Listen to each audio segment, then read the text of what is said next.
To the podcast, hablemos de lo nuevo. For the G's, by the G's, que pasa en el terreno. Vienen jugadores y se van, traiga lo nuevo. A huevo. Doesn't matter where you from. Salvador, Mexico, Honduras, Nicaragua. Todo mi latino, come and listen for an hour. TikTok, que traemos lo que quiere. Todo lo que pasa dentro y fuera de las redes. Really? You don't know what it is. Reportamos con la lupa what we see at the digs. En las buenas y en las malas yo diré la verdad. Si cometen un error o tienen habilidad, la calidad del rival cuando viene a jugar. Facts. Yo no me muerdo la lengua. Got love for the crest in the city I came from. Los campeones de campeones y con copas mi race. No empezamos el programa, soy la voz de LA One. Soy la voz de LA One. Love. Yeah.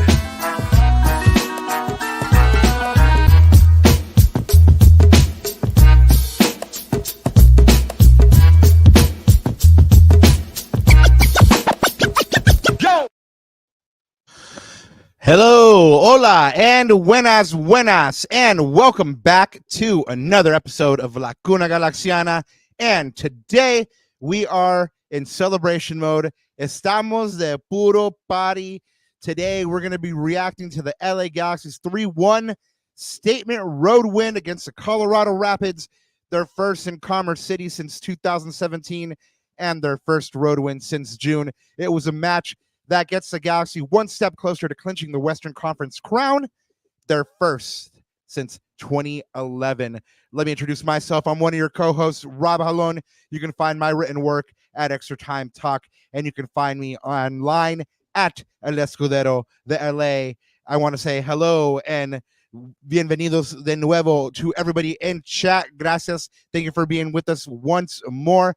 And of course, you know, since I'm with you, that the dog, the homie, the one and only ride or die, True G, is with me as well. El gitano perdido, el hierro guapo, Ananda Kirana. I mean, estamos a party, right? I mean, how did you enjoy that win? I mean, it was a big one. Puro party, man. Just like you said. Well, first of all, I got to say that I didn't enjoy it live, but I had an amazing day yesterday. So really quick, big shout out to the missus. Yesterday we celebrated our 3rd anniversary. So exactly right. So I had a wonderful day, and I actually caught the game. I didn't catch the game live. So Rob, this is a hard thing to do, but you know, and well, actually it was good that it turned out this way. Didn't look at my phone, kind of turned it off, set it off to the side, because I knew that there was going to be group texts and Twitter, you know, notifications and all that. So I was like, no. I don't want to get distracted right now. I want to enjoy my day. And when I come back home, I'm going to enjoy this win. And so I had a wonderful day and wonderful evening. Did you know? I did not know. No, so you made it home. I came in cold, right? And I was love it. I was like, this is gonna be a. I mean, you probably noticed because I was not on Twitter at all. I was radio silent after about 3 o'clock yesterday. Well, I texted you. I texted you a couple times. So did I? And I didn't respond to you. Did I? Not? I didn't respond to you. Remember? I probably responded to you. Well, I said, hey, I just got home. And it was like 10:30. Late night. Exactly. Later. But so I was like, okay, well, I'm gonna text him something, and so I didn't ruin anything for you by texting. No, you didn't, because I really didn't look at it, and I went home and I was like, okay, this has been a wonderful afternoon, wonderful evening. Y'all see that chat? He left me on red. Damn. And I was like, okay, Galaxy, don't mess up my beautiful day. Come on, let's go. And they delivered, man. First half wasn't looking too great. We'll talk about.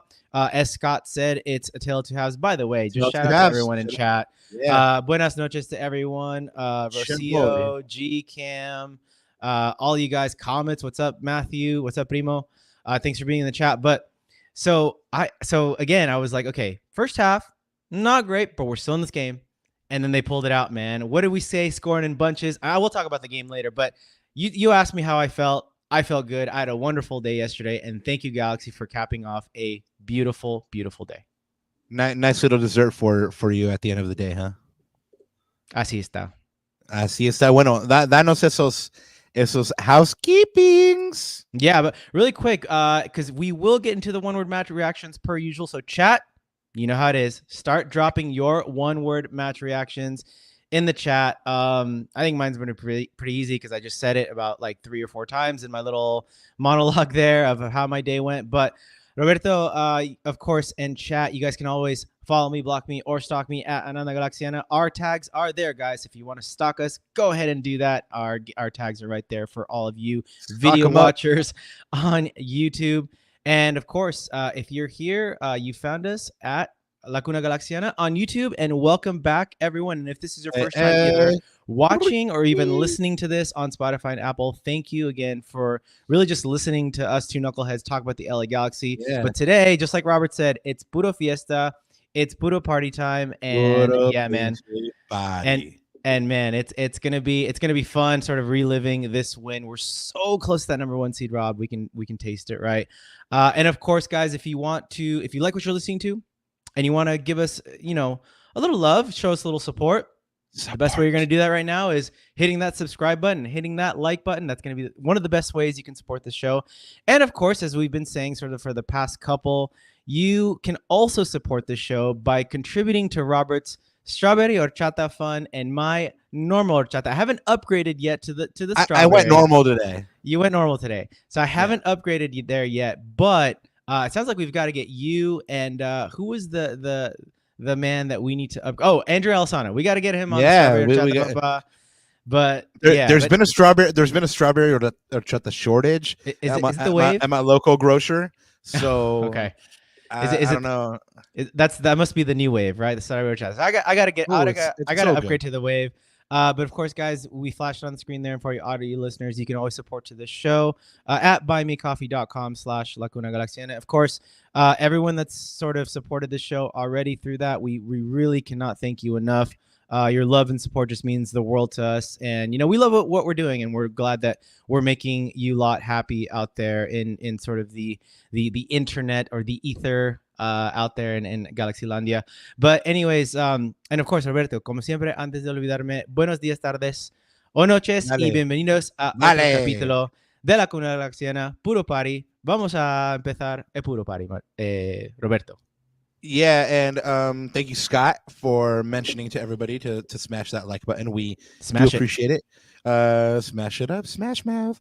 Yeah, man. So, guys, just in case you weren't aware, our back catalog is on our YouTube page. So go ahead and check those out. A lot of cool stuff on there.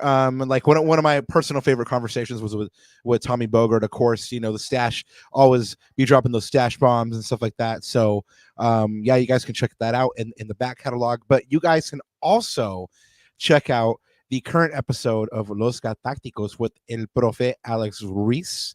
Guys, the last one is on the tactics, the biggest lessons learned from El Tráfico, and that video might be in handy for you and if the Galaxy have to play LAFC in the playoffs. So make sure and check that one out. Ananda,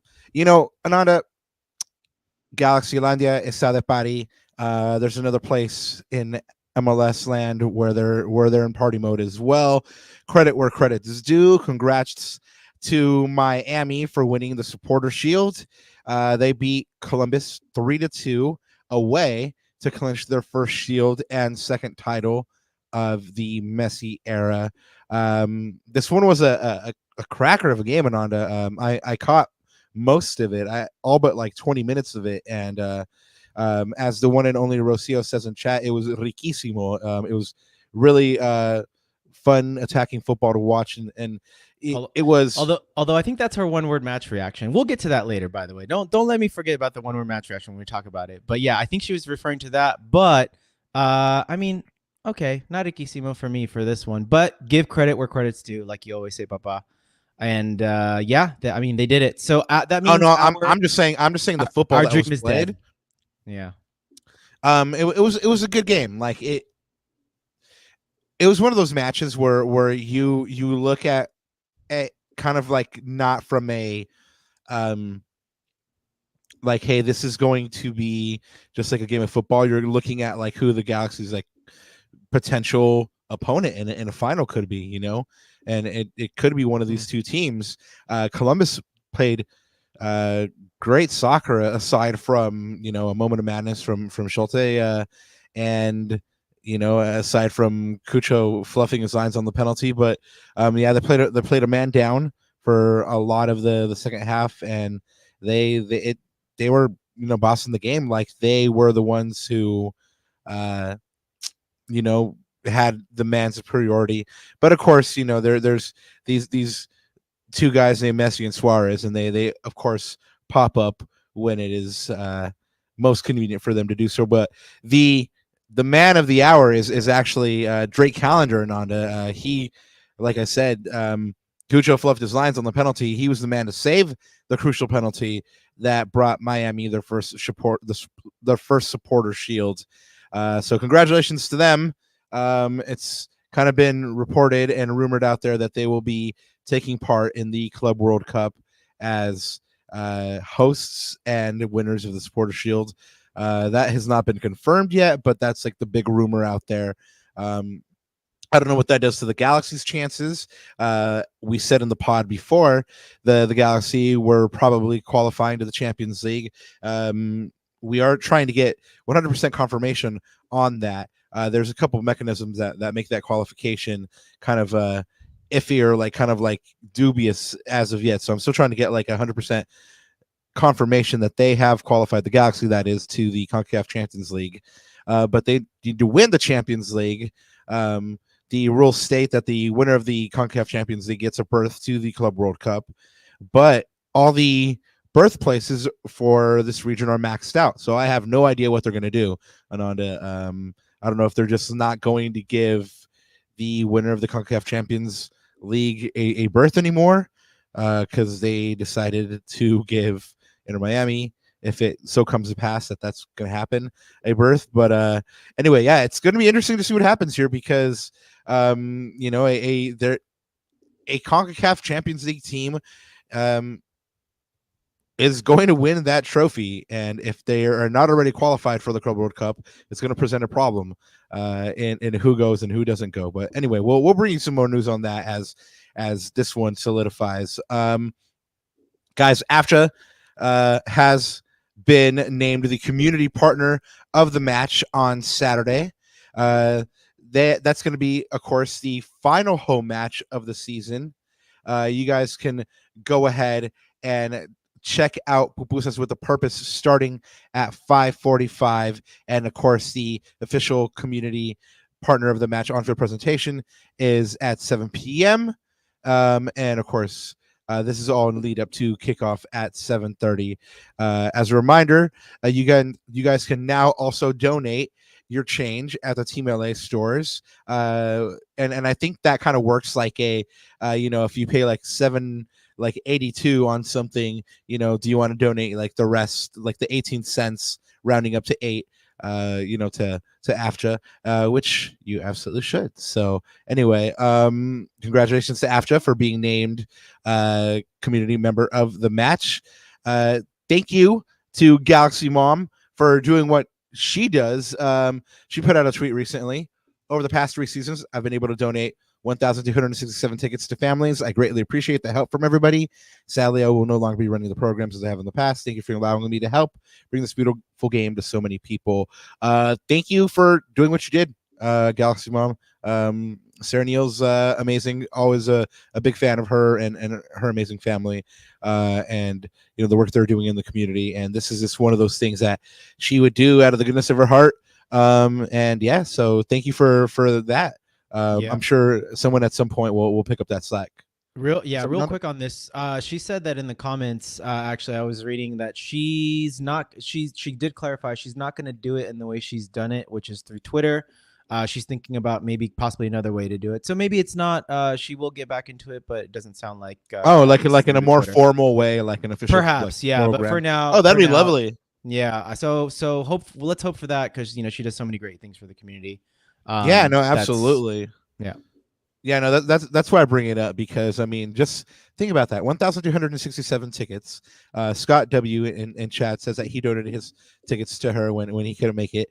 So we have actual proof of this actually working, like tickets going to her and then going to families. We've seen the pictures online and stuff like that, and this is again just her out of the goodness of her heart. And hopefully this becomes like an official program. And you know what, Galaxy Mom, if you need any help with anything, we got you.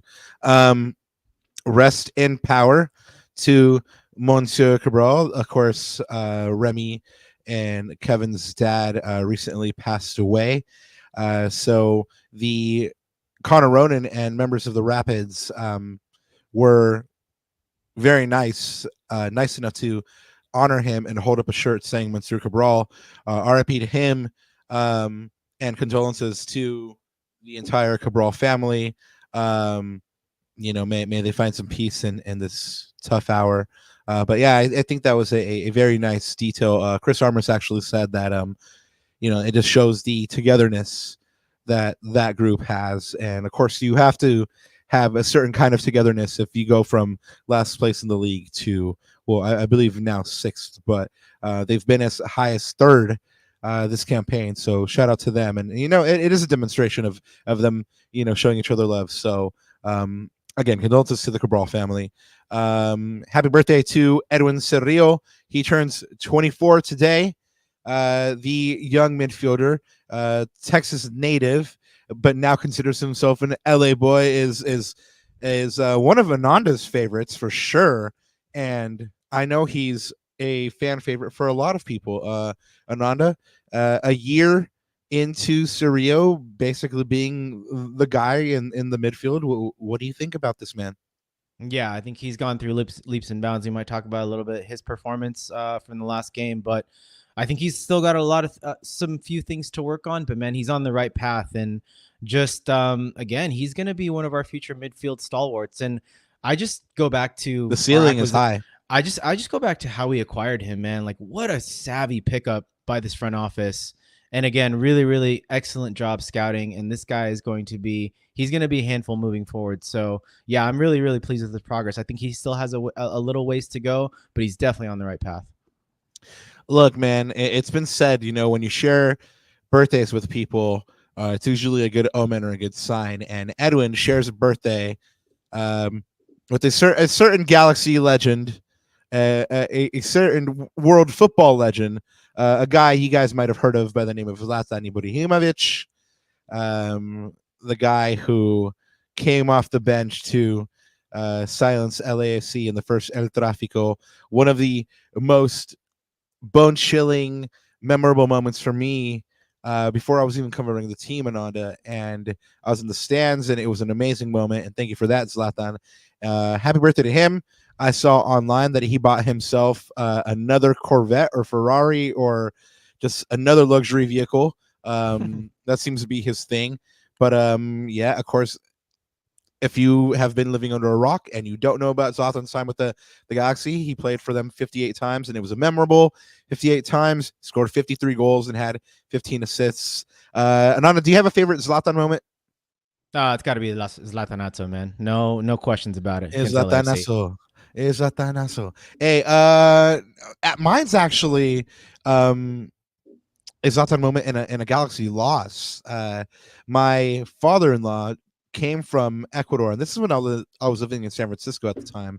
He comes from Ecuador to visit, and we flew down from San Francisco to Los Angeles to go catch a Galaxy match. And they played New England, and Zlatan just bossed that game. He scored a brace, and he scored a bicycle kick as one of the goals. But of course, the Galaxy ended up losing that game 4-3, even though Zlatan did his thing. But that was my favorite moment. Happy birthday to him. I hope he had many favorite moments on his special day. I know that if I picked up a new luxury vehicle like he picked up, I'd be pretty happy as well. Must be good to be Zlatan.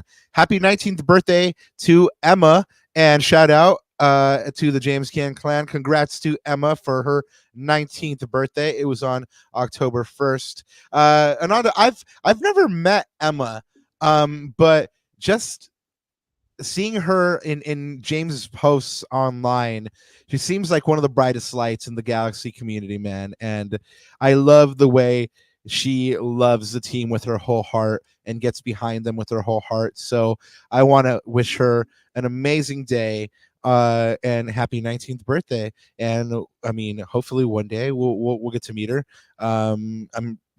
We know she's always at the digs, so hopefully it happens at the digs one day. Other things that are happening at the digs, you guys already heard about it. Sworn to Us / LA Galaxy collaboration. It's dropping at the stadium on the 5th. That's on Saturday at the last home game. These threads will be available for purchase in stadium. Don't miss out. I slept on the FU drop and I missed out. I got there like at 5:30 and it was already too late. Just a couple hours after it got into the stadium store, it was gone. And these will go as well. These are fire.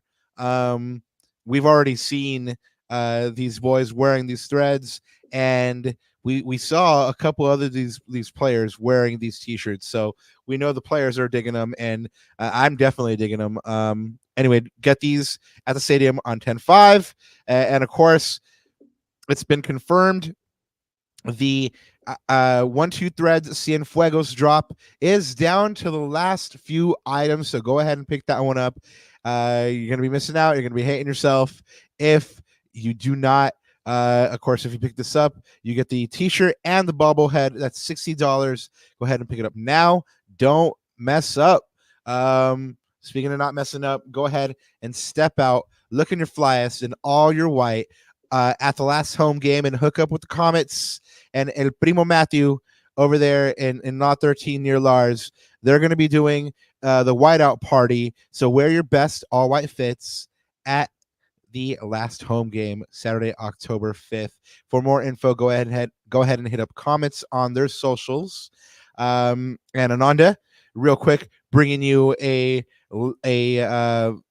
real quick VCFC update. They're currently 6th in the Western Conference with 42 points. Next up, they face Real Monarchs in Salt Lake on Sunday, October 6th at 1 p.m. And then it's playoffs for VCFC, and let's see what they do with us, man. Let's see how they do, man. I'm excited to see some of these Galaxy depth players get their time in the playoffs. I mean, you got the Isaiah Parente out there, Ruben Ramos out there. You got that Tucker out there. Shout out Erm. Man, it'll be great to see them. But of course, Ananda and I still need to get out to a home game, and hopefully it'll happen in the playoffs. It should be a good time over there in the playoffs.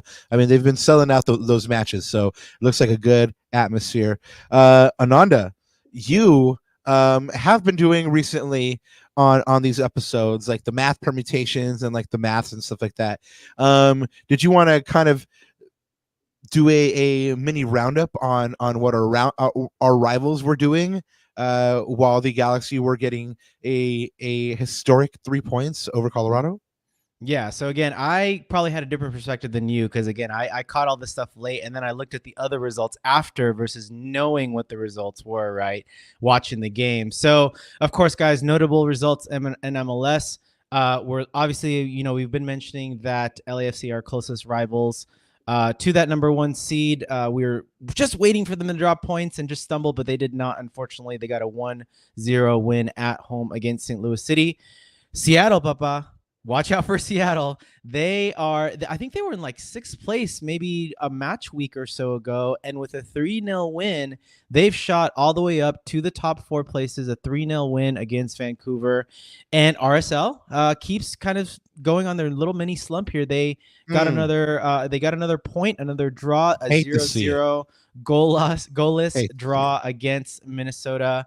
So, again, the one team, though, that we've been waiting to kind of drop points is LAFC. They have not yet. But the way things stand now, again, we'll talk about our game. But because of that win, we're basically in a position where any points dropped by LAFC from now until, the end of the season kind of lowers their maximum threshold. So that also lowers our maximum threshold. Right now, as it stands, we still need the 4 points to clinch. You said from last time that magic number was 7. We've got the 3 out of 7. But if LAFC drops points, that lowers it from 4 to to whatever that all is. Day. So again, it's all priming up to hopefully, and we'll get into it a little bit in sort of the mini match preview that we got to look ahead to Austin, but we can, if things go our way, clinch the number 1 spot at that home game on Saturday. So that would be amazing, and that would be puro party for sure, Papa. Well, the digs is already going to be going off on Saturday, and Anthony Martinez in chat does bring up Lars with the regular season formal as well. Lars is going to be going off. I mean, the whole tailgate area is going to be going off, really. I mean, everyone's going to be bashing it up over there. I mean, there's going to be a cumbia band. ACB is going to be over in their tailgate area. They're going to be doing it big as well. There's going to be DJs. Outlaw's going to have DJ. It's going to go off. I mean, like I said, it's a celebration tonight, because I mean, my article that's dropping tomorrow, Ananda, talks about how this moment on Saturday is a moment 13 years in the making. The last time the Galaxy won the Western Conference, it was 2011. It's been 13 years since Galaxy fans had a moment like this. They deserve it. They deserve to wild out. They deserve to pop out and just do it real big, and I can't wait to see it go down. So yeah, thank you to Anthony Martinez for reminding us on that, and he also wanted to also puts out a reminder too to shout out to the Denver crew. All 30 of us were louder than the whole stadium out there. I didn't know that you were at the match, mate. Big ups representing Galaxy Landa out there. I actually didn't really have the sound up on this match. I was doing a couple of different things as I was watching it, but Rocio says that she could hear that 30 get down. So congratulations to them for keeping it real buck nutty out there. But yeah, Nanda, let's talk about the match proper. You said your one word match reaction was what now? I didn't say it, but it's beautiful. It was just for me. I had a beautiful day. It was just a beautiful game. A beautiful game for the beautiful game, right? Kind of thing. So yeah, it was just beautiful. Nothing left to be said. I had a good day. Yeah, my one word match reaction is just that LeBron James meme where he's in the pool and he's like, "Is this my life?" or like, "My life is beautiful," or whatever it is. But he has the Galaxy jersey on. That's my one word match reaction. It's good to be covering this team right now. I'm sure it's good to be a Galaxy fan right now. It's fun to write these articles about these teams, this team right now. There's so many compelling storylines. There's so many people that are larger than life. I mean, Ricky Pooge. I mean, the newbies, the Killer Peas in as a collective, and then you have Dayon. You have. I mean, we hardly even touch Marco Reus. I mean, and he's one of the European legends of soccer, you know. So anyway, all that to say is it's a good moment, and that's basically what I was focusing on, just like that LeBron meme. You know, just man, it's a good moment to cover this team. Good moment to be a Galaxy fan. Quite simple. Yeah. Well, I mean, Greg talked about it. Last year was a certain kind of show that I will not repeat on this podcast, but last year was a certain kind of show, and this year's a different kind of show. So there you go. Yeah, definitely. Well, as it always happens, though, there's always this one moment where you're just like, Galaxy, what are you doing? Unfortunately, this was an entire half.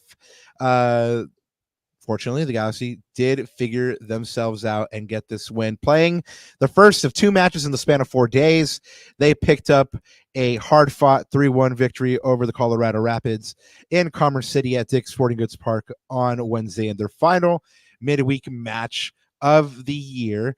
The Galaxy fell behind on the stroke of halftime with a Connor Ronan goal. Ananda, you actually called out Connor Ronan in the last pod as that I did. Being you're all smug about it. That I did. I'm just an oracle, man. I'll get to the scoreline later, but I'm just an oracle. Anyways, go ahead. Yeah. So anyway, so you called out Connor Ronan. He no one closes him down on the stroke of halftime, and he just kind of gets into the final third and just like, why not take the shot, and he scores. Galaxy stepped up. No, absolutely no one steps up. I mean, to be fair, no one really thought he was going to let it rip, and he did, and you got to shoot the score, and credit to Connor Ronan for doing it. and the Galaxy go into the half 1-0, and you're thinking to yourself, are they going to mess this up? Is this going to be that non-trap game that we're scared about? But they did not make you wait very long, as has been the Galaxy's MO. They came alive in the second half. Just 5 minutes after the restart, Gabriel Pecci tied the score off a lovely weighted Mark Delgado assist. And what I love about this play, Ananda, is that Ricky just totally faked Colorado out by drawing them near him, so Mark can get the space in the middle, so he could drive towards the middle. Lovely little decoy play. I love it. 8 minutes later, Gabriel Pecci would turn provider and get the assist for Ricky Puig, what would prove to be the game winner. Ricky takes his ball, hesitates a moment, and kind of just passes it into the corner. Lovely finish. Now Gabriel Pecci has 12 assists this year, more than any LA Galaxy player. And then, of course, the prince who was promised, Ricky Puig, would provide the dagger in injury time to complete his brace, and the defense would hold on to bring the Galaxy their first road win since June. This is also the Galaxy's first win on the road against Colorado since June 21st, 2017. Mentals. And by defeating the Rapids, the Galaxy have eclipsed 60 points in a season for the first time since 2014, when they picked up 61 points. And this is just the third time in the post-shootout era where they have picked up more than 60 points, 67 in 2011. And of course their all-time high, which I actually aired on. But I thought it was 67. They actually picked up 68 and 98. So no matter what they pick up this year, even if they win out, they picked up 67. They will still be 1 point shy of the historic best record point total for Galaxy all time. But never fret. They are still earning other accolades. They earned their 18th win of the season over Colorado. That means they've tied the 2010 Galaxy's win total, and they are one behind the modern record of 19, which means if they win their last two matches, they set the Galaxy win total all time. So that would be another indication of just how much this team has grown and progressed. More records and more history books for them. The Galaxy now have 10 more wins than they had in all of 2023, and the season's not done yet. That's a solid extra 30 points, people. Ananda likes the maths.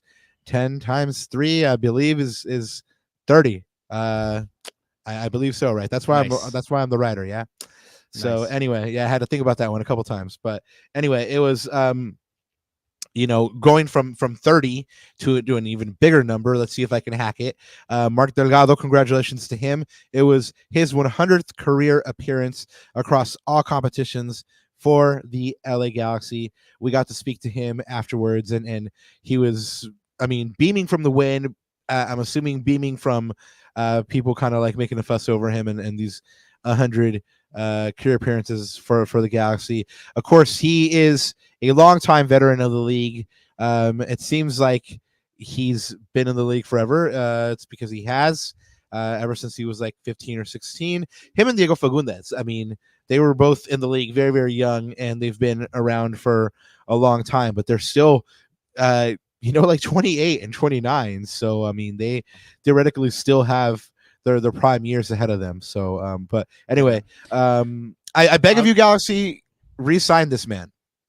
I was just going to say, man, like what depth that we have on this team, right? You've got amazing servants to the club, just like Mark Delgado, but then just the ability to look at your bench, Rob. You talked about these names: Mark Delgado, Diego Fagundes, Gaston Brugman, right? You've got John Nelson. You've got these names now off the bench where you look at say, these guys can do a heck of a job. And you remember just last year, Mark Delgado and Gaston Brugman were fixed to the starting 11. They were, no matter what, like whether it's a rainy day or not, they were always in the starting 11. But now we've got the depth to not always. Again, they're getting up there in age as well. They have a lot of miles on their legs, especially Diego has been playing ever since he's 17.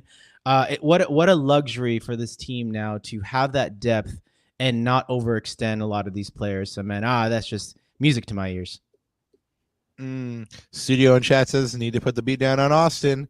My sentiments exactly. Can you imagine what a lift it would be for the Galaxy to get a 5-0, 4-0 at home last day of the season, virtually clinch the West? I mean, again, puro party.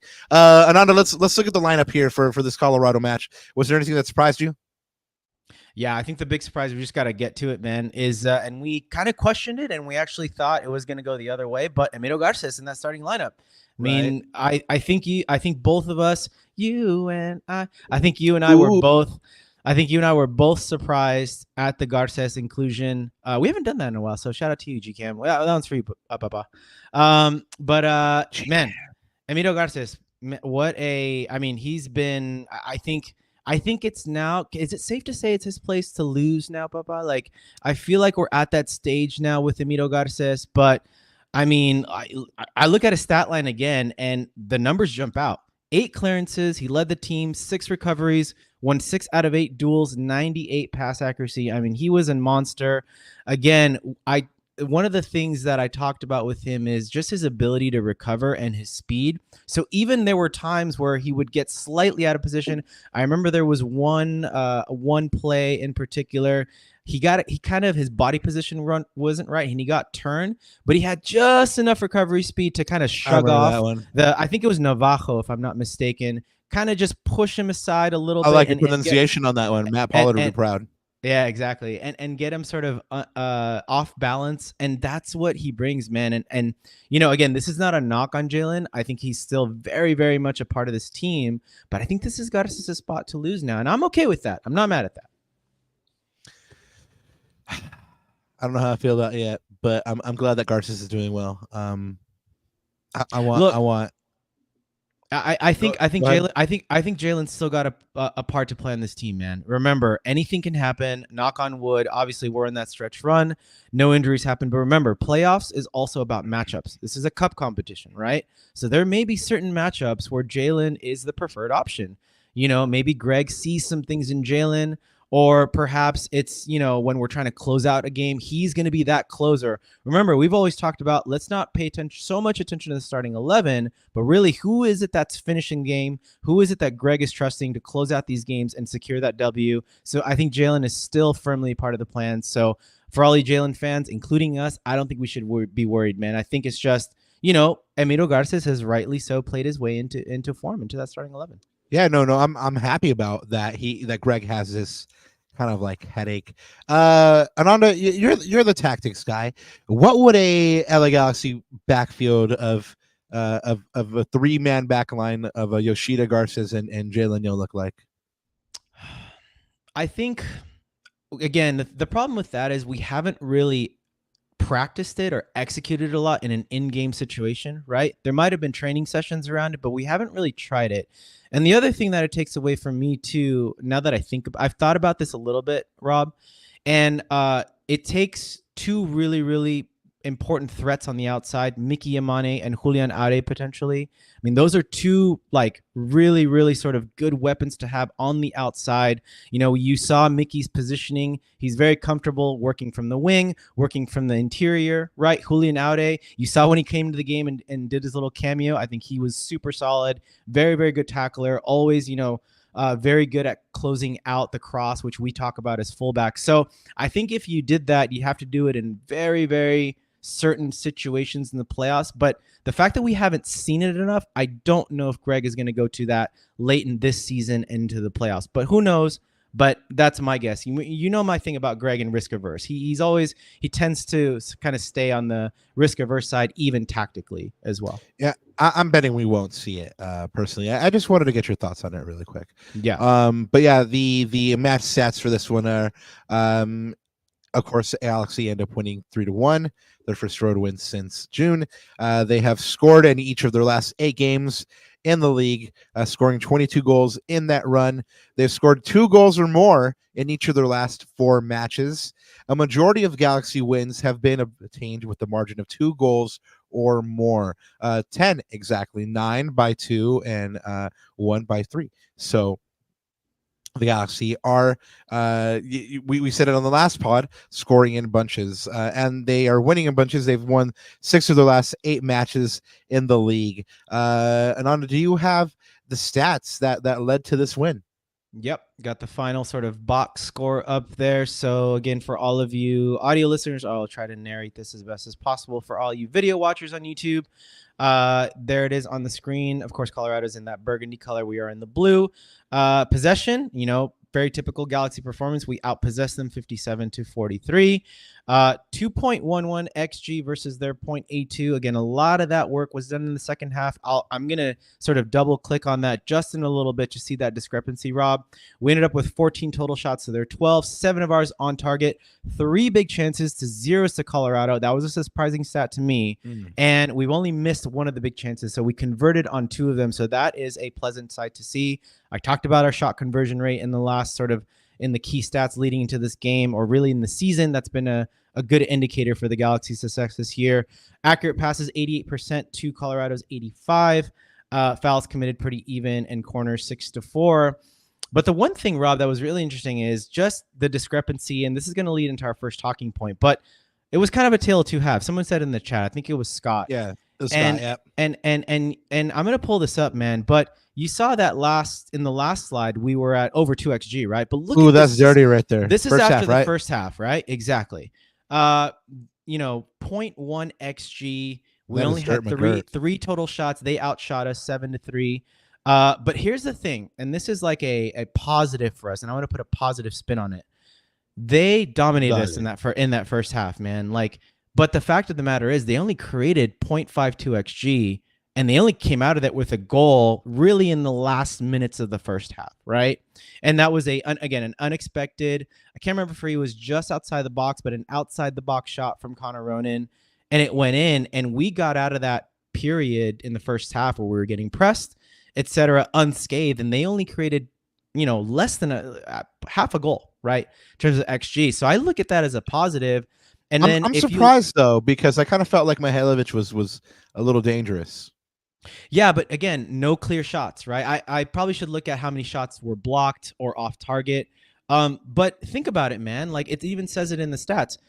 They didn't create any clear-cut chances in that first half with all the domination that they had. So that again, that is a good sign, right? That's credit to a little bit to our defense and buckling down. That's credit to some of the duels that, by the way, Maya Yoshida, heck of a game alongside Emilio Garces. That guy was a rock, clearing everything. But again, credit to the one-on-one defending, right? Go ahead. You want to wax lyrical about this guy? No, I just well, of course I watch the games in Spanish because I can't watch it, with Joe announcing. And these fools are always just like Capitan Dragon Ball, and I just laugh my butt off every single I'm just like, should they be saying this, bro? Honestly, but I think they say it with the most love and admiration. But Burgundy Wave, Matt Pollard actually tagged us in a post before the match. Shouting out a lot of Japanese fans that were at the match there to support Miki Yamane and Maya Yoshida. So shout out to them and props to them for supporting those boys. Anyway, go ahead. But no, I was gonna say, and this is the really big one, man. I'm gonna full screen this here, but the play, I mean, this just shows how much we were playing in our own half. Robert, of 220 passes that we connected on, 149 of our passes were played in our own half, right? That to me is the single biggest indicator of how this first half was played. Colorado was pressing the living S out of us, right? They were, again, and we talked about it, that I pulled up that possessions won and final third stat last match. This is how they play. This is how Chris Armis's team likes to play. They were high pressing us. They were man-to-man marking us, and they were forcing us to lose possession. I remember there was a few instances in that first half. Edwin had a couple loose touches. His body position wasn't right, and he gave up the ball cheaply in our own half. Ricky uncharacteristically was dispossessed a couple times as well. A loose pass, a loose touch. again, they were discombobulating us. And you know what? The number one thing, they forced us back all the way back pass to John McCarthy. And check out this stat. You know me and my stats, man. I even wrote down in my notes, force us back to the goalkeeper equals turnover. Why? Because John McCarthy had a 2 out of 17 long ball accuracy. Always be throwing. That's what we keep saying on this pod, right? Yo, I mean, you look at that stat and it's just like always be throwing, man. Come on, John. What are you doing, mate? But that's the thing. Like, we played into Colorado's hands. They know that if the ball goes back to McCarthy, they're gonna get it back because he's not a great long ball keeper, right? And it didn't help. You know, I think we played not timid, but we were kind of scared to lose the ball. I keep talking about against these teams, you got to play through the lines and play sort of breaking the lines passes. We didn't do that. And then we give up that goal. And so I'm like sitting in that first half. Again, this is like at 11:30 or 11. This is late, right? And I'm like, okay, we give the goal and I'm wondering, what the heck is Greg Vanney and this team going to do? Like, how are you guys going to solve this problem? We talked about them solving a lot of problems this year, right? Flowers. And in the first, I think it was the 46th or 47th minute, Robert. And I think this to me was the play that changed the game. There was a sort of sequence on the left-hand side. John Nelson got the ball and he played a delicious through ball outside the lines into the path of JP. Sumptuous, exactly. Shout out, Phil. A sumptuous ball. And I said, okay, we got this. We figured this out. It's always, the space is always in behind, right? If you're going to high press, the space is always in behind, and you've got to keep those defenders honest. So as soon as we hit that pass, I'm like, okay, their fullbacks aren't going to push up as much. They're going to keep them honest. And that pattern kept continuing, and it led to that next sequence of play, which was the goal, the nice pass from Mark Delgado to Gabi Peck. And so that was it, man. And so it's from that point, from that Nelson pass, I was like, Greg's got this team figured out. We figured out another solution. And man, just credit. 3 minutes later, you're right. I mean, yep. 3 minutes later, we know what happens. Yeah, exactly. So, and then, like you said, they scored in bunches and we pulled away, right? But that's the thing. Like, this team keeps finding solutions, and Greg's been harping on that to you guys in the media, in the post-match press conferences all year.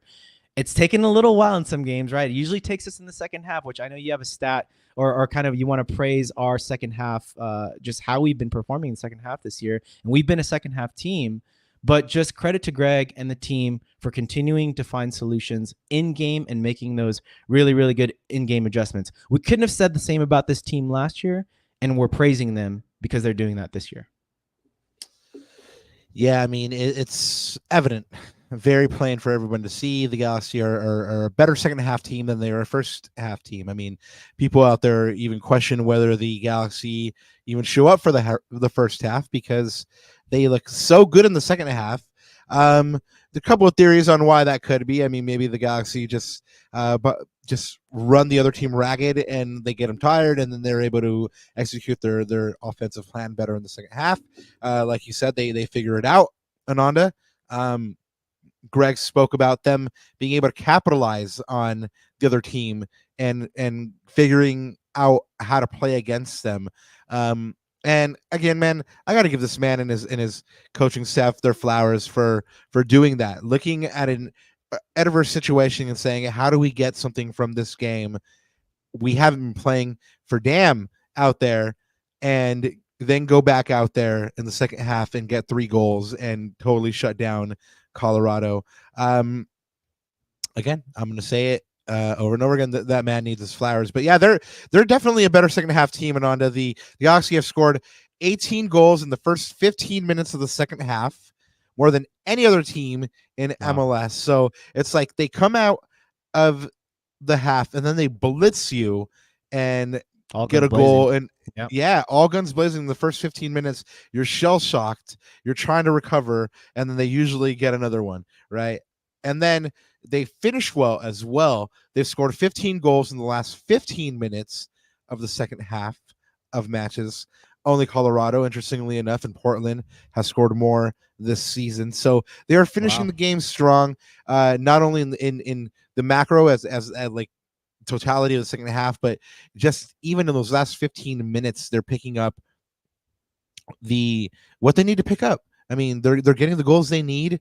I mean, I'm starting to see why you like stats so much. I mean, Well, they paint the picture kind of nicely, you know. getting the goals that they need. But Rob, let's give it credit to what did I say? My second key thing is managing the game, right? And I'm going to pull up the stat by Alex Ruiz. Another impressive note from the Galaxy win, right? They limited the Rapids to Is that an Alex Ruiz tweet? Yeah, that's an Alex. That's an Alex Ruiz Them tweet. things are dangerous, man. El Provocador. The Galaxy limited the Rapids to an XG of 0.3 in the second half shutout. Like you just mentioned, that stat, the Rapids are tied for first with Portland for goals scored in the final 15 minutes of the second half. And then Alex put closing it out with that lock emoji. So not only credit to the goals, but credit to managing the game. And this is the type of behavior we'd love to see getting into the playoffs. So well done, Galaxy. Yeah, and it's managing the game, and in a large respect, it's what we've talked about so many times on this pod, man. Mentality and just being strong mentally and overcoming things that formerly last year's Galaxy or 2 years ago Galaxy would have fallen at. The Galaxy just continue to overcome mental hurdles. They broke another duck by getting this win against Colorado away. Again, we've mentioned they hadn't won there since 2017. That's 7 years, Ananda. That's a long time. Add it to the list. Add it to the list, right, Papa? Add it to the list. Add it to the list, man. That's the first win versus Seattle since 2018. First win at SKC since 2019. Greg's first 3-game winning streak, which they actually did a couple of times, I believe 3 different times. They got to 5-game win streak or 4 or 5. 4 or 5, one of those. But hey, I believe they did 4 twice as well. So yeah, you know, they're becoming strong mentally. You love to see these kind of things, and it's kind of awesome to see them overcome hurdles in real time. I mean, last year when the Galaxy gave up the first goal, it was pretty much an automatic loss. Fortunately, Ananda, you have a little something to show us. Well, yeah. I mean, thank you again, of course, to the great Podfather. He always pulls out these stats. But I love this tweet, man. Again, you know, this is why I love these stats, right? LA Galaxy says LA Galaxy are 4-6-3 when allowing the first goal in 2024. They've allowed the first goal 9 times on the road. They are 2-5-2 when allowing the first goal on the road, and 2-2-0 when allowing the first goal at home. So, Rob, this means that when we've allowed the first goal, we've rescued 15 points, right? 4 wins and 3 draws from losing positions, essentially, when the other team has scored first. 15 points, that's equivalent to 5 more wins, right? And so there's no surprise that this team is where they are at the top of the Western Conference, you know, over that 60 point mark, because someone in the chat said it, resilience, right? The one and only Rocio, resilience. They've shown that time and time again this year. Again, avoiding 2-game losing streaks, right? That's another thing that we can add to the list. I mean, again, I don't want to like get too excited because, like you always say, job's not done. But boy, the signs are good. The signs are really, really good. Can we get that like audio clip? I know. So I gotta pull it up. Yeah, I need that like soundboard, like the NAG guys and Josh has a soundboard. I need to. We definitely need the Kobe. Job's not done. And the Kobe. You and I from JP, you know, just like sounded like at least exactly. You know, you have to listen to us knuckleheads sing it. You just listen to JP. Yeah. Just out of nowhere they get the clip. Kobe, why are you mad? You just won the. Job's not done. Like, we need that one. We'll figure out a way to make it happen, guys. No worries. Maybe we'll dislike it. Maybe you guys will be like, this is like the 5th time they've played this video in this one pod, but it'll be fun for us. Anyway, Ananda, you posed a very interesting query to me, in which you asked me, did last night's win change my belief on how far the G's will go into the playoffs? So, chat, I want to ask you. I want to see, after this momentous win away that they needed to pick up to solidify their credentials, and they do, if anything's changed for you. Formerly, if you thought the team would get to maybe the Western Conference semifinal, now do you believe they can get to MLS Cup final? Whatever it is, let us know in chat. Did this change your belief on how far the G's will go into the playoffs? Ananda, did this change anything for you? So I said, I think maybe the last prediction I said that we could probably make it. We'll definitely make it to the Western Conference Finals, especially if we get that number 1 seed. Rob, if we get the number 1 seed, I'm pretty confident we'll get to at least the Western Conference Final. And I know this is puro party, but And the bracket will be kind as well.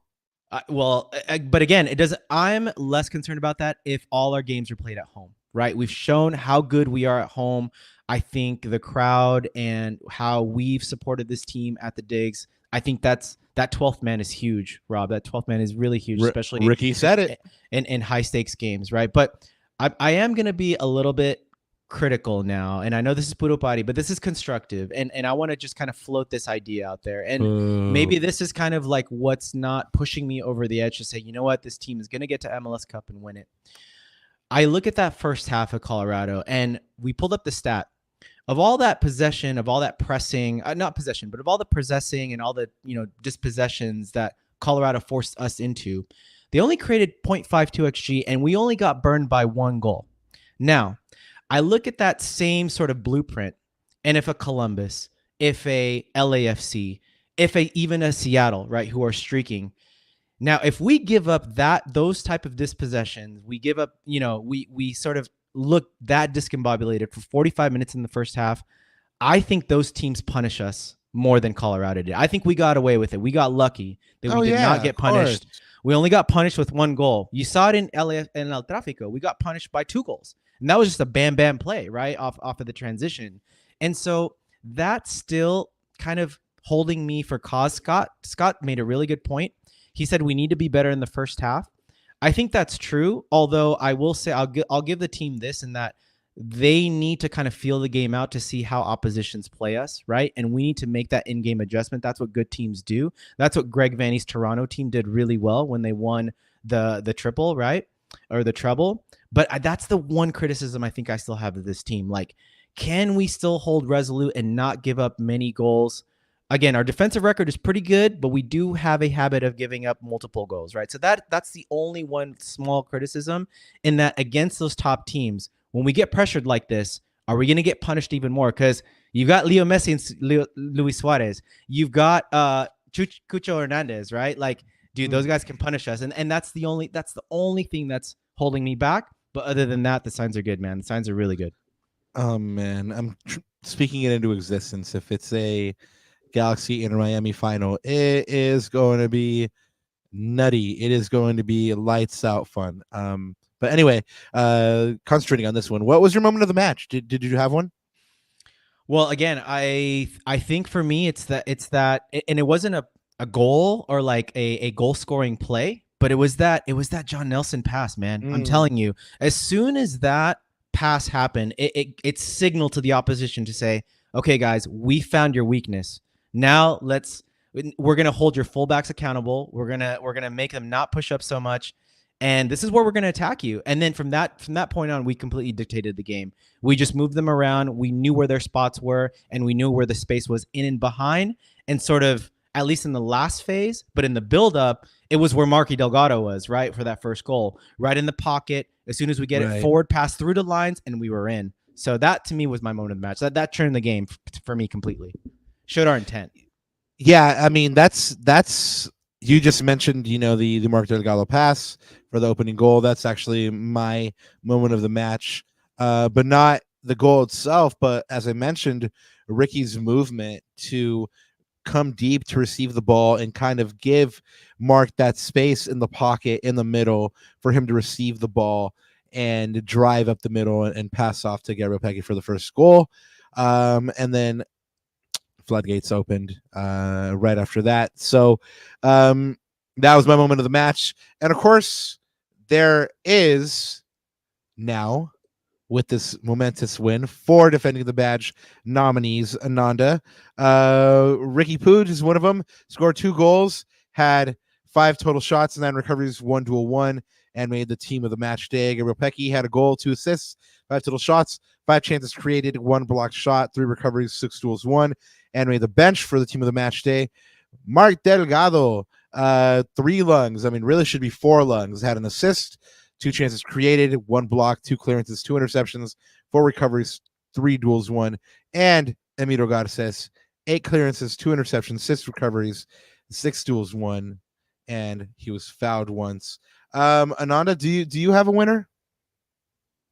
Yeah, man. For me, I'm not going to be contrarian for contrarian's sake. I mean, there was that's the thing. I tweeted about this, and that there is a lot of options now. Every time we do defend the badge, it's not like last year, right? Where it's like, who is it? Like we have a hard time picking one, and all of these guys deserve to sort of hold that mantle as they really, really sort of put in a great team effort, and it was a collective effort, right? But I got to give it to Ricky, man. I got to give it to Ricky because you know what? Big games call for big game players. And we've talked about Ricky's from the beginning of the season. Is he going to have that MVP type of season? Is he going to put a case forward to have those credentials? And boy, in this game, did he step up, man. And, you know, everything good comes through Ricky. Usually when we play well, Ricky has a really good game. And it's funny, I go back to the play that you just talked about for the moment of the match. I think previously earlier in the season, I don't know if you feel this way or chat, like sound off on this as well, but we'd always kind of like have this little angst or get anxious when he drops so deep to pick up the ball, right? But now I think you're starting to see a little bit of a better organization. You see the other 2 midfield players being in the right position when Ricky actually goes back deep to pick up the ball because he's trying to release pressure, right? But now I feel like there's just better organization. I feel like his teammates, his midfield partners in particular, are responding really well to the situation. So I don't get as nervous anymore, man. I think that's part of the act, right? Part of the game plan, because Ricky's one of our most press-resistant midfielders to break out of pressure. So, no, man, for me, it's got to be Ricky. I've always said it. This team is gonna go as far as Ricky goes in the playoffs, and I stick by that, man. Ricky Pooch. Well, I'm going with Scott and Anthony and saying Gabriel Pecchi. I think that Ricky gets the space to score these goals because Gabriel Pecchi's out there to keep that defense honest. I mean, he gets set up by Gabriel Pecchi for the first goal. And then by the time Miguel Berry sets up Ricky Pooch for his second goal, shout out San Miguel Berry for his assist. Great game.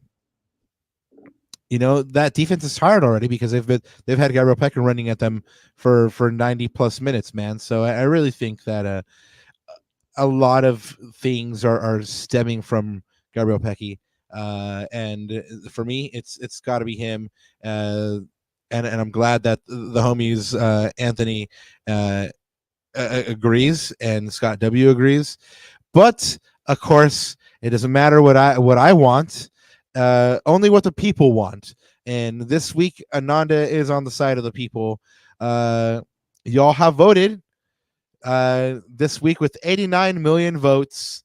Ricky Pooch is your defending the badge winner with Salt 63. Bay himself. Ooh, Salt Bay. Yes. It was funny because I was reading some reactions to this win, Ananda, and LAFC fans were kind of clowning him because they were saying Salt Bay is so like, 2 years ago. This has got to be like a personal thing to Ricky. He always pulls out these celebrations for something that's going on in his personal life or something that's, like an inside joke or something like that. So, this wasn't for y'all. This was for Ricky. But anyway, congratulations to him for defending the badge. So, where does that leave the Galaxy before their last regular season home match of the season? Through 32 matches played in 2024, they have an 18-7-7 record, 63 goals for, 46 against, on 61 points, which is good for 1.91 points per game. They are now first place in the Western Conference. Still, been first place for a while now. It's been chilly up there at the top.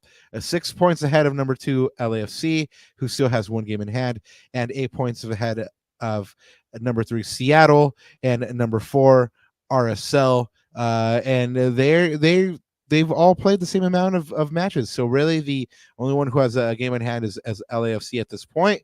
Austin, Austin, Pobrecitos. Through 32 games, Los Verde are on 39 points with the 10-13-9 record. They're averaging 1.22 points per game, good enough for 10th place. Incredibly, although they're in 10th place, they still have a shot at the playoffs mathematically. Thanks to a 1-0 away win at Portland, they are still technically Crazy. alive. Portland is in 9th. They're ahead by 6 points, so of course they would need to drop their last 2 matches. Austin would need to win their last 2 matches. One of them is against the Galaxy, so that's a tall order. And you know, make up an 18 goal difference. Look at that goal difference. Yeah, it's a very, very, very, very tall order. But you know what? It's great they have some kind of hope. Hope is that thing with wings, right? Before Wednesday's win, they had been winless in 5, you know, and it looked very bleak. At least right now, they're where you and I were. Ooh, you and I. There we go. There where we were last year, but like a month and a half, 2 months before, where we're still like making all the math permutations and like if so and so wins here and the Galaxy win here, then this and this. So that's exactly where Austin fans are right now. But of course, you and I did travel to Austin in April, and the Galaxy lost. They pulled a stinker, 2-0 loss to Austin, and so it's only fitting that now the Galaxy can end Austin's season on Saturday. A Galaxy win effectively ends Austin's season. Of course, they would have 1 game left, dead rubber match as far as anyone is concerned. If they're eliminated from the playoffs, it's really like, why do you even play that match? But I suppose it needs to happen, right? This will be the 8th time these teams meet. Ananda, the Galaxy lead the series 4-1. And like I mentioned in the first meeting earlier this year, the Galaxy lost 2-0. Really not a good game for the Galaxy. The only good thing that happened in the game itself is that we got to meet the lovely Fagundes family. Shout out to Mom and Pop Fagundes, and shout out to Gary Fagundes out there. And we got to meet the boys from We Are Austin TV too. So shout out. Oh yeah, they're definitely fresh. fresh. Yeah, for sure. Yeah, no, definitely. So it was a good trip. Like I said, just the Galaxy didn't hold up their end of the bargain, and they end up losing 2-0 in that April match.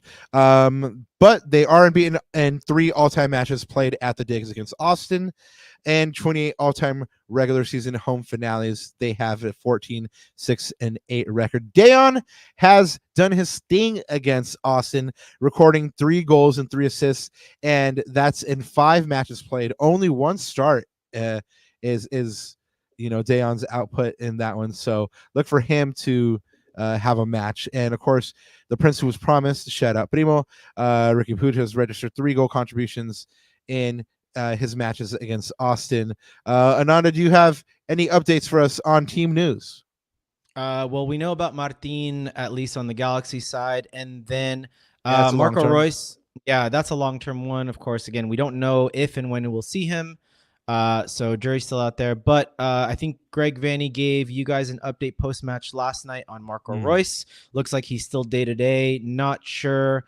He did say, though, in his comments that he was going to err on the side of caution, so whatever that means. Right. We'll see if he even makes the bench. We'll see if he makes the bench or not, or gets some minutes. Not sure, but Greg's made it sound like he's going to be ready for Houston. Either way, he does need to get a few minutes, I think, before playoffs, right, Rob? And then on the Austin side, just Mikkel Dessler is the main one, right back there. But nothing on their end. One thing that I want to just say real quick, Rob, because I saw an Instagram reel from the boys that We Are Austin on their Top Flight podcast, and man, let me tell you, I think the Austin fans are just ready for the season to be done. I just think they were like, you know what? We really didn't need that lifeline. Like, we really just want the season to be over. So I think it's just really interesting. It's like the hope that kills you. We all know all the better, right, Rob? We know that way too well from last year. So I think the psyche going into this match from both fan bases is going to be really interesting. Or is really interesting.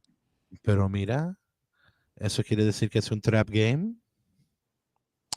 See, this has the underpinnings of a trap game way more than Colorado because we're supposed to beat this team, right? So again, I'm not going to say the word because I don't want to spread that juju on the show.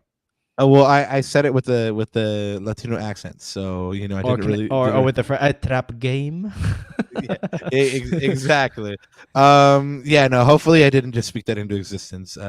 Don't come at me if it happens. But anyway, what are you thinking about for this lineup? I mean, we know Royce is out, we know Costas is out, but pretty much everybody else is ready to go. And we know that the Galaxy will have 2 weeks off after this match, so no need to rotate really. What are you thinking about for this Galaxy lineup? I feel like we're going to go with the same lineup, man. I feel like I mean, we are, well, right now, as it stands, 4 points away, right, from clinching. But if LAFC slips up against SKC, which, by the way, SKC, I'm sure wants revenge, right? They're playing at their ground at SKC, right? So When is that match? That is, I'm pretty sure it's this weekend. I'm pretty sure that, and then they have when we get the bye midweek, then, because remember, we've got a bit of a break because of the international break, etc. That I think that should be this weekend. So I think we should find out, double check that for me. But as I was saying, like, we are so close to the finish line. We can see it. I feel like Greg's going to go with the strongest lineup. Again, no time to rest at this point. It's all guns blazing at this point. It's pedal to the metal time, right? Yeah, I mean, this is second to last home match. You have a break. You go with your strongest lineup. I mean, you kind of really have to go like that, right? I mean, yeah. What else would you do in your last home match? You're playing basically. You're virtually playing to lock up the West, right? You're in a favorable condition game already. Home. It's already a playoff game, yeah. So exactly. So you go big, right? For Austin, expect, or I'm expecting anyway, Alex Ring coming back into their midfield and start for them. And I don't know if this will happen, Ananda, but I would really like to see Giazzi Zardes, start or at least get significant minutes for Austin. He was rested against Portland. He came on in the 73rd minute, so he didn't really get a lot of minutes. So, I'm hoping that he gets some time. The boy from Hawthorne won a championship here and have a lot of fond memories of seeing him play as a fan. So I hope we get to see him over there at the Digs. Real quick, Robert, Studio brings up a good point, and something that I didn't think of is I don't think it's going to happen, but Aude, is he ready for a start, or do you think he's going to come off the bench? I think personally he's going to get some minutes off the bench. Like Studio was saying, 30 minutes. That sounds about right. John Nelson's been playing a lot of minutes, but I think we want to start getting out into the rotation. What I know you were at the press conference. What did I don't know if Greg had some notes on Aude or his performance. He didn't say anything about Aude, but I would expect Aude to get progressively more minutes. I would be surprised if he starts. Yeah, same. Yeah, if the West is sewn up, maybe you give him Houston. You give him extended run out in Houston, and low stakes situation. But no, I don't think he's ready. But then again, we also called that Jalen Neal was going to get the start against Colorado, and it was Garces. So who knows what Greg is going to do? This is just kind of like guesstimations right now. But based on what we've seen, kind of makes sense, right? Yeah, same. I'm with you. Let's look at some Austin danger men. And normally we talk about offensive players when we talk about danger men, but we really got to talk about their goalkeeper, Ananda. Brad Stuver, he made 11 saves versus Portland. Virtually was wall against Portland, kept those guys out, set a new single match career high for himself. And not only that, but he's really just, the reason they're probably mathematically still alive is because of Stuber. He's literally saved almost 8 goals. He leads MLS in goals saved above average and in saves for 137. For me, he's the most dangerous player on Austin because if he has a game, we saw it. Remember his game against us over there? He kept a clean sheet. He shut us out, but boy, was he good that day, Rob. And I remember this distinctly. In the first half, Ricky had that outside the foot shot. Yeah. And what a save. We had a perfect vantage point to that. And we're like, how did Stuver get there, bro? Like, it was an insane save. But yeah, this guy, Hope he doesn't have a good game because, man, he's an excellent goalkeeper. Yeah, and then you have like a kind of a distributed offensive load across the rest of the team. I mean, Jader O'Brien is probably the biggest offensive threat with 7 goals and 4 assists. Diego Rubio has 4 and 1. The boy from Hawthorne 3 and 2. Jossie Zardes. John Gallagher has 3 and 3, and Alex Ring has 2 goals, and is probably the biggest playmaker with 7 assists. But then you have a guy named Sebas Druisi. Only 5 goals and 2 assists this year. But this man is dangerous, Ananda. Don't sleep on this fool. He can win this match all by himself with a moment of madness or individual brilliance. Yep. I mean, it's no surprise. It's not like for naught that he was an MVP candidate a couple years back when Austin had their killer debut season. Dries is dangerous. Stuver is solid for them and is well for them, but Dries is dangerous just because there's problems in Austin this year, and he hasn't been his normal lights out self. Doesn't mean you should sleep on this man. He single-handedly took over that game in Austin. I remember that. He took over the midfield, man. He was everything good came through Drusi, so he's a handful when he's on it and when he wants to be on it, which sounds like it's been the problem this season at Austin. Yeah, man. I'm just scared of that. Man. I mean, like, Silky number 10 seem to do this team in sometimes, right? But right, Evander, knock, Drusi, right? Players like that, exactly. Yep. Yeah. Hopefully it doesn't happen. But what are chat? Pretty soon we're gonna get to predictions. Pretty soon we're gonna get to for the Galaxy to win this match, they have to fill in the blank. Start letting us know. For the Galaxy to win this match, they have to ... And then also start dropping your predictions in there. Let us know what you guys think is going to happen in this last LA Galaxy home match. Will they get a win? Is it going to be that dreaded? I'm not going to say the word because I don't want to speak that evil out into the world. But is it going to be that dreaded blank game? Let us know. For the Galaxy to win this game, they have to. And your game predictions. Ananda, what do you have on stats for us? Yeah, this one's really interesting, man, because if you look at it on paper, we should be winning this game. Again, I don't want to say that dreaded 2-word phrase, but on paper, we should be winning this game. Oof. I mean, they have been dreadful this year offensively, Robert. Look at all those stats. Expected goals, shots on target per match, big chances. They are in the bottom 5 to 6 teams in the league, right? Dead last in shots on target per match. And that is for a team that has Sebastian Drusi, for a team that has some of the weapons that they do, Alex Ring, etc. That's very, very surprising. So that's, again, on paper, we should be winning, or especially offensively, but let's not unwind, sort of Austin at all by any means, right? Don't give him the impetus at all. The other thing too, and this is sort of a wrinkle in what we're talking about in terms of finding solutions, right? So Robert, in this game, we're going to face a team that doesn't like to win the ball high up the pitch. Look at that. Possessions won, final third per match, dead last in the league at 2.6. So the seed possession. So we're probably going to see mid to low block from them. So then on the Galaxy side, it's going to be a question of now, how do we face a low and mid block? This is going to be a different test for the Galaxy, right?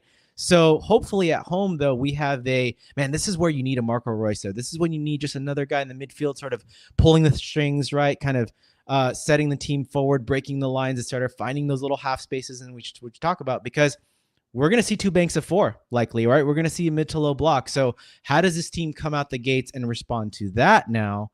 And as we saw in Austin, they also have a little bit of a threat on the counter. I remember that first goal came from a counter, but this is going to be interesting now. So this is like Greg talked about this post-match. I think he answered Sophie's question, if I'm not mistaken. But this is sort of like this next sort of level of this team is, we should find the levers to punish the way teams want to play us. Okay, if you want to high press us, we're going to hit you over the top and hit you in the transition. If you're going to sit a mid to low block, we're going to pass the heck around you, right? And put in goals and put so much pressure on you that you can't get out of your own half. So this is going to be interesting now we're going to sort of see that second part to see how we face up against a team like that. So it's going to be interesting, man. Like, and people in the chat have been talking about, coming out better in the first half. So let's see how they face that test in the first half in front of the home crowd.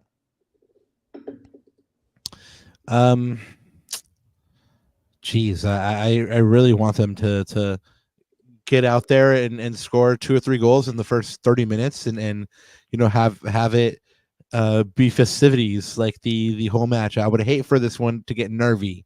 So is that what they need to do right there? They just need to just blitz them early? Yeah. For me, blitz them early, get 2 or 3 goals early, control this match, come out with a fervor. They've been a better second half team, but in this one they need to kill. Like you said, don't let Austin grow into it. The longer this match goes without the Galaxy scoring, the more Austin's going to have belief, and the pressure will just grow. So the Galaxy need to come out very, very strongly, get that first goal, get a second. 2-0 is the most dangerous scoreline in soccer. Get that third, kill the match off. If you're sitting at 3-0 at halftime, I mean, you have a whole half to just party it up and have a good time in front of your fans. Ooh. So one and only Rocio, man, great minds think alike. So she said, Robert, for the Galaxy to win, they need to not get too comfortable and play like we're hungry. Overconfidence can derail our progress. They need to defend like our life depends on it. And this is exactly my thoughts. Exactly. Robert, for the Galaxy to win, they need to come into this game with the right mentality. On paper, we should be winning this game. But remember in the past, again, this is sort of like battle scars or PTSD from the past, right? Of past Galaxy teams where on paper, we should be beating them. But for some reason, we either lose, they give us a game, we drop the levels mentally, right? So that point by Rocio is very, very well taken. We cannot get too comfortable. We have to play like we're hungry, and we have to be here, locked in mentally, for sure, for the better part of 90 minutes. If we do what we're supposed to, this should be an easy win, right? But let's not succumb ourselves to the trap game vibes, to the trap game mentality. We got this. Now we just got to show it on the pitch now that we're ready. We're ready to make a deep run in the playoffs mentally. Scott W. adds to that, play a complete game. I dig it. Yeah. Put in a complete performance. This is where the team needs to start making. You've shown you're a good second half team. You've shown you're a good offensive team. Now show you're a good defensive team. Now show you're a good team over the full 90 minutes. Go ahead and play a complete game from start to finish and dominate. And then do what you need to do at home. But quite simple. Ananda, I know you and Dr. Raquinho have been in the lab preparing betting odds for hours, studiously poring over statistics. What do you got for us? Bet responsibly. Yeah, so betting odds are on the screen, guys. So Galaxy are at a minus 210, which is, man, a 67% the bookies are giving us as the home team. And they're giving Austin only a 19% shot. So basically, again, hard time.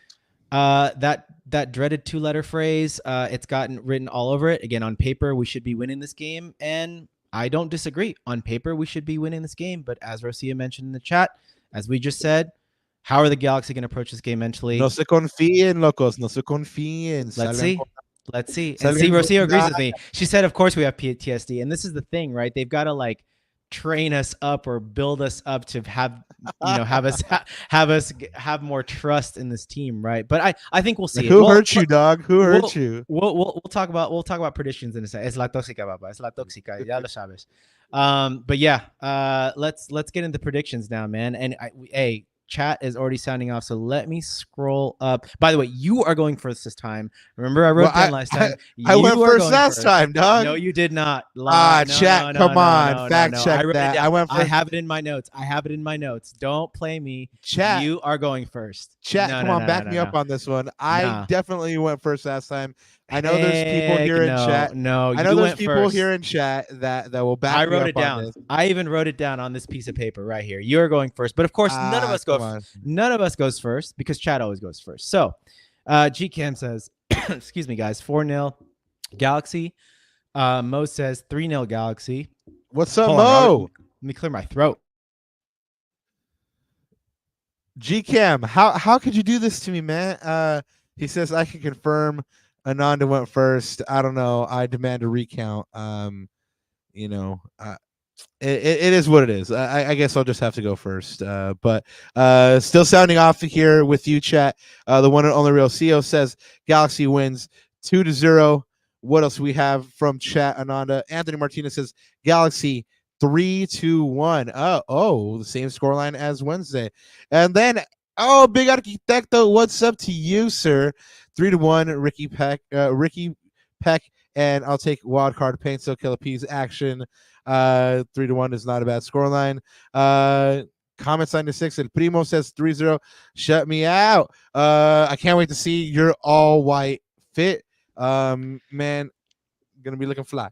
Cannot wait. I'm just happy that I can confirm he went first, and I doubled that. Anthony doubled up on that, and even comments said, "Oh no," he says, "Captain Ananda is my favorite Star Wars character." Hey, all I gotta say is, like, you could have paid him off to say the convenient thing. Anyway, I'll go first today. I'm not even gonna try to contest it. It is what it is. Even though I'm pretty sure that I went first last time. This one is no head or heart pick. It's just a head pick. Galaxy get that 2-0 win. 2-0, reversing the scoreline over Austin. They need a shutout. They need a strong defensive performance. Hopefully they get it in this match, and I think that they will. 2-0 for me. And I agree. 2-0 for me as well. I think it's going to be a professional performance. I think it's going to be a mature performance, Rob. And like I said, I have a feeling that this is a game where, again, now we're not facing a high press team. We're facing a low block team. So I feel like we're going to manage this game really, really effectively. Gosh, are going to have a lot of the ball. Well, a lot of the ball, but it's not going to be death by a million passes this time.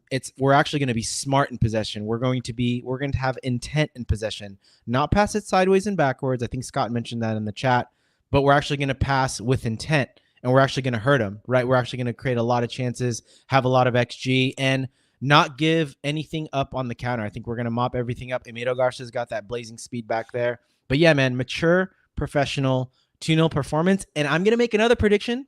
And I'm going to say we are going to, provided that LAFC plays that day, I'm pretty sure they do. They do. We are going to clinch the number 1 spot. I think LAFC is going to drop points, whether it's a tie or an SKC win. And I think we are going to clinch the number 1 spot by the end of that match, Robert. By the time the Galaxy kick off at 7:30 on Saturday, the Sporting Kansas LAFC match in Kansas should have concluded. Okay. The Galaxy should know what happens in that match, what they need to do, or at the very, we've asked Greg and the boys if they're table watching. They've said no. So at the very least, Galaxy fans should know what's going on, right? I'm speaking it into existence, man. We are going to clinch number 1 seed on Saturday. Get it. G Camp says, with the power of love and Dr. Aquino and San Miguel Berry, we shall win. Dr. Aquino, San Miguel Berry, that's a potent combination. Como diría mi mamá, le voy a prender una velita a los Santos. But I don't really think it needs to go that deep. I think the Galaxy have everything in it to win this match and win this match handedly. Like I said, they'll know what they need to do. They need to win, plain and simple, but they'll know what their opponent has done by the time they kick off. And then, Ananda, you were questioning when LAFC's other match would be. The Galaxy have the following weekend off, but LAFC does actually play on the 13th against Vancouver away. So they have 2 away matches coming up, and then they conclude against San Jose at home, which is, let's be realistic here, probably a win for LAFC. So either Sporting Kansas City or Vancouver would have to take points off of LAFC. And, not going to matter. It's going to be over by Saturday. I'm telling you, man. I feel confident. I'm feeling confident. Well, Sporting Kansas gave LAFC a game in that U.S. Open Cup final. Sure did. And now they're going to be home. Now they're going to be kind of upset with the way that match went down. So who knows? Maybe you're right. Maybe you're a brujo and you've spoken into existence. Hopefully you are right. And by that point, LAFC has dropped points, meaning the Galaxy get a win and they clinch the West. But after Saturday, what's coming up? The Galaxy has 2 weeks off after Austin. Final game of the season will be against Houston on decision day. Saturday, October 19th at 6 p.m. The last match was a 2-1 Galaxy home win on May 25th. Traditionally, and this is why I'm kind of wary of this one, and hopefully you're right, Ananda, and everything is decided by Saturday. Things have not gone well for the Galaxy in Houston on decision day. I can remember twice, at the very least, in recent memory, them not getting a result there, and then even when they did get a result, results elsewhere conspired to keep them out of the playoffs. So hopefully they've taken care of business before decision day, or else it's going to be a very, very nervy day. Of course, we're going to bring you that Houston preview pod on Thursday, October 17th, y'all. And of course, no matter what happens on Saturday, no matter how much we're celebrating, we promise neither one of us will be too hungover from the celebrations to go ahead and bring you that reaction pod on Monday the 7th at 9 p.m. That'll be the Austin reaction pod. And yeah, Ananda, I think that pretty much wraps it up for us. Do you have anything else to add? Yeah, I was trying to look for something in chat, but chat, you guys have been sounding off. Just amazing, again, conversations in chat. You guys brought up a lot of really good points, but I want to leave you with this, chat. I really thought about this today, and for you too, man, Rob.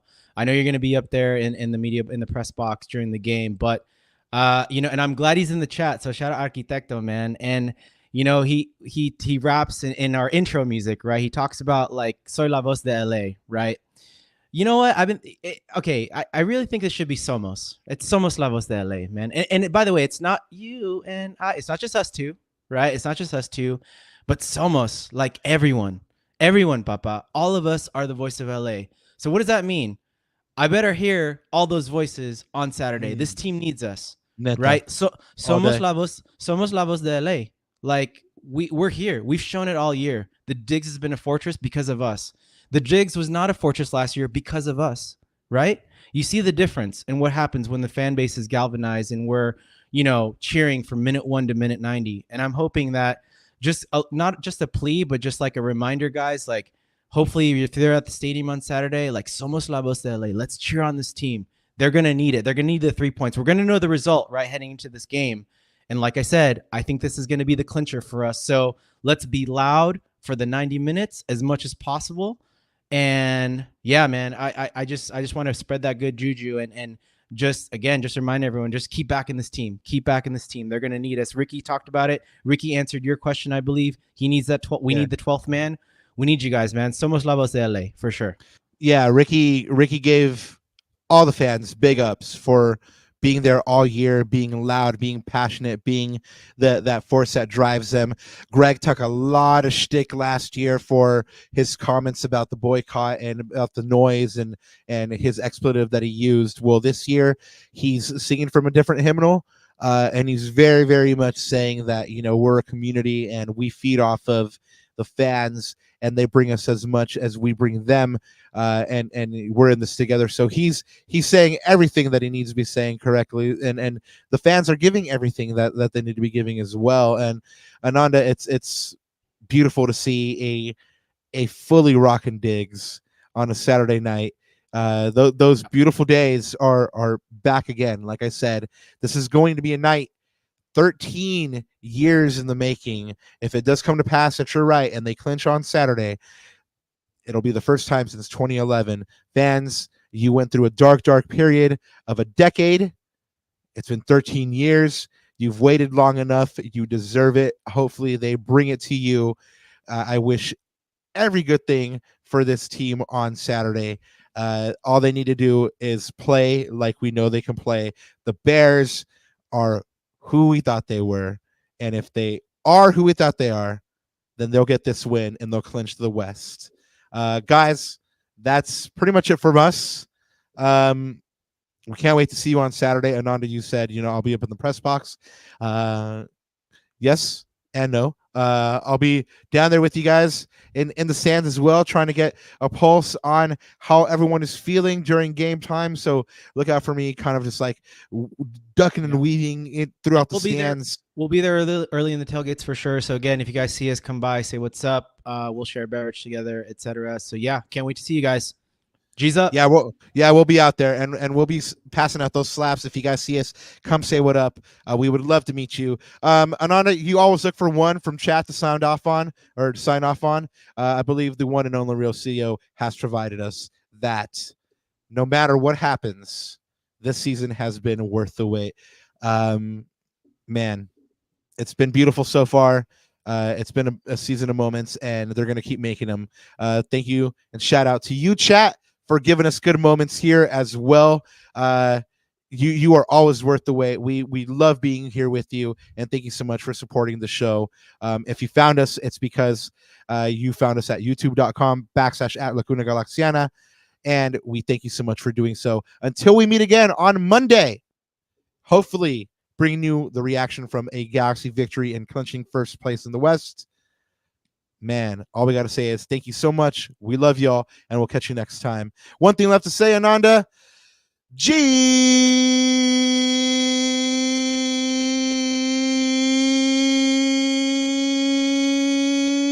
up! Do yo. Whoa, whoa, whoa, whoa.